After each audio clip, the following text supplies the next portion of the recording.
Treatment വേണ്ട situation ആയിരിക്കില്ല, but still കുറേ സ്കാനുകളും കുറെ ഇൻവെസ്റ്റിഗേഷൻസും കാര്യങ്ങളും എഴുതി കൊടുക്കുന്ന സിറ്റുവേഷൻ. അതേപോലെ തന്നെ പൊതുവേ നമ്മൾ കേൾക്കുന്ന ഒരു കാര്യമാണ് ബോഡി വെന്റിലേറ്ററിൽ വെക്കുന്ന, അതായത് ഒരാൾ മരിച്ചു കഴിഞ്ഞിട്ടും ബോഡി വെന്റിലേറ്ററിൽ വെക്കുന്നു, കാരണം ഒരു ഡേന്റെ ഫീസ് എക്സ്ട്രാ കിട്ടും എന്നുള്ള രീതിയിൽ ബോഡി വിട്ടുകൊടുക്കാതെ, അങ്ങനത്തെ സിറ്റുവേഷൻസ്. താങ്കളൊരു ഡോക്ടർ ആവാൻ പോകുന്ന ആളാണ്. അതെ.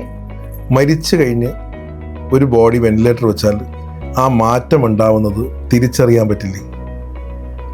അങ്ങനെ വെക്കേണ്ട കാര്യമുണ്ടോ? വെക്കാൻ പാടുണ്ടോ? ഒരിക്കലും വെക്കാൻ പാടില്ല, പക്ഷേ വെക്കാൻ പാടില്ലെന്ന് വിശ്വസിക്കുന്നുണ്ടല്ലോ. അതെ, അത് മാറ്റമൊന്നുമില്ലല്ലോ. അപ്പൊ ഏതൊരു സ്വകാര്യ ആശുപത്രിയും നിർബന്ധമായിട്ട് പാലിക്കേണ്ട ഒരു കാര്യമാണ്. ഇന്ന് പാലിച്ചുകൊണ്ടിരിക്കുന്നത്, ഞാൻ 100% വിശ്വാസത്തിൽ പറയുന്നു, ഒരു സ്വകാര്യ ആശുപത്രി ഇന്ന് കേരളത്തിലുള്ളത് പേഷ്യന്റിനെ മരിച്ചു കഴിഞ്ഞിട്ട് വെന്റിലേറ്ററിൽ വെക്കില്ല.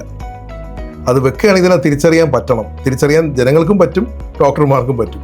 അങ്ങനെ വെക്കുകയാണെങ്കിൽ ആ ഡോക്ടർ ചെയ്യുന്ന ഏറ്റവും വലിയ തെറ്റാണ്. ഒരു ഡോക്ടർ അത് ചെയ്യാനും പാടില്ല, ചെയ്യത്തുമില്ലെന്ന് ഞാൻ വിശ്വസിക്കുന്നു. പ്രധാനപ്പെട്ട കാര്യം. 2, പരിശോധനകളെ കുറിച്ച് പറഞ്ഞു. ഒരു പേഷ്യന് ആവശ്യമുള്ള പരിശോധനകൾ അല്ലാണ്ട് ഒരു സ്വകാര്യ ആശുപത്രിയോ ഒരു ഡോക്ടറോ ചെയ്യാൻ പാടില്ല. അവിടെ ചെയ്യുകയാണെങ്കിൽ അതിന് ഏറ്റവും കൂടുതൽ തെറ്റ് ചെയ്യുന്നത് ആ ഡോക്ടറാണ്. അതിനു വേണ്ടിയാണോ ആ ഡോക്ടർ പഠിക്കുന്നത്? ഇപ്പൊ താങ്കൾ പഠിച്ചു വരുന്നൊരു വിദ്യാർത്ഥിയും കൂടിയാണ്. താങ്കൾ ഒരു ആശുപത്രി വർക്ക് ചെയ്യുമ്പോഴത്തേക്ക് ഒരു നോൺ മെഡിക്കൽ ആള് താങ്കളോട് പറയുകയാണ്, ഇന്ന് എനിക്ക് ഇത്ര CT സ്കാൻ ഡോക്ടർ എഴുതി വിടുന്ന് പറയുമ്പോൾ താങ്കൾ അത് എഴുതി വിടാൻ പാടില്ല. അത് താങ്കളുടെ പ്രൊഫഷനോട് താങ്കൾ തെറ്റാണ് കാണിക്കുന്നത്. ഇന്ന് റെപ്യൂട്ടഡ് ആയിട്ടുള്ള ഒരു ഡോക്ടേഴ്സും ചെയ്യില്ലത്.